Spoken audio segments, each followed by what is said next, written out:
Budget में सरकार Ayushman scheme को लेकर भी कोई ऐलान कर सकती है। बड़ा इंटरेस्टिंग है क्योंकि फ्रीबीज की दुनिया में स्टेट इलेक्शंस में इन स्कीम्स को लेकर बहुत कुछ किया जा रहा है। ऐसे में आपको बताते हैं जिनके पास आयुष्मान कार्ड है वो क्या चाहते हैं। नंबर 1, आयुष्मान कार्ड की लिमिट बढ़े, बीमा 5 लाख से 10 लाख हो, नंबर 1। और हम सब लोग उम्मीद कर रहे हैं कि जो सीनियर सिटीजन है उनके लिए कुछ ना कुछ होना चाहिए, क्योंकि गंभीर रोग होने पर लाखों का खर्च हो जाता है। प्रधानमंत्री जी ने कहा कि, मुझे याद है उनकी अपनी एक स्पीच में उन्होंने कहा था कि घर का एक व्यक्ति अगर बीमार पड़ता है तो पूरा घर परेशान हो जाता है। फिर ऑर्गन ट्रांसप्लांट में करीब 10 लाख का खर्च आ सकता है।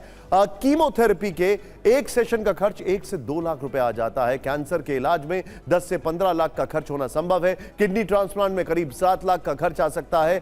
फिक्र की बात है कि 2021 में आई नीति आयोग की रिपोर्ट के मुताबिक 42 करोड़ आबादी के पास स्वास्थ्य बीमा नहीं है। यह चिंताजनक है। ऐसे में सवाल उठता है कि बीमा का पैसा खत्म होने पर जरूरतमंद क्या करेगा, बीमा के अलावा पैसे की बंदोबस्त कैसे करेगा, जमा पूंजी खर्च करने पर भविष्य में क्या करेगा। यह बहुत बड़ा वैलिड सवाल है सर। यह मेरा टेक आपसे है।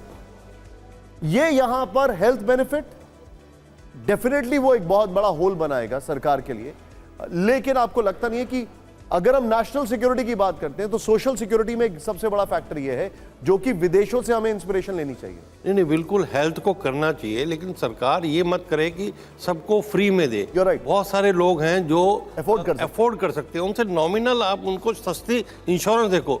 इंश्योरेंस कंपनियां जनता को लूट रही हैं, हॉस्पिटल लूट रहे हैं, उनको भी कंट्रोल करना और सस्ती इंश्योरेंस। आप आयुष्मान सबको फ्री मत दो। लेकिन सर मैं यहां पर एक डिस्क्लेमर देना चाहूंगा। भारत का जो इंश्योरेंस सेक्टर है, यकीन मानिए दुनिया के इंश्योरेंस सेक्टर्स की तुलना में बहुत अच्छा परफॉर्म कर रहा है और उसके केसेस जो हैं वो बड़े सॉट आफ्टर हैं।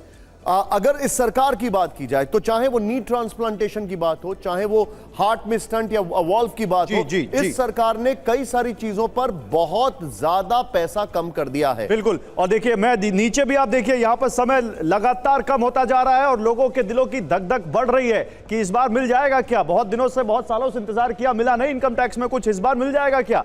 लेकिन इसी बीच जल्दी से आपको बता देते हैं जो एक और बहुत अहम पहलू है इस बजट का, एजुकेशन, शिक्षा। देश की तरक्की में इसका बहुत योगदान है। एक और बजट में शिक्षा पर सरकार का खास फोकस रहने की चर्चा है और दूसरी तरफ कई अहम सवाल आंकड़ों से भी उठते हैं, क्योंकि औसत महंगाई दर 5 से 6% है। देखिए आगे आपके सामने बिग वॉल पर कैसे बनेंगे विश्व गुरु, शिक्षा से बनेंगे। औसत महंगाई दर 5 से 6% कई सालों से बनी हुई है, लेकिन शिक्षा में महंगाई दर यानी पढ़ाई लिखाई की महंगाई हर साल 11 से 12% के रेट से महंगी हो रही है।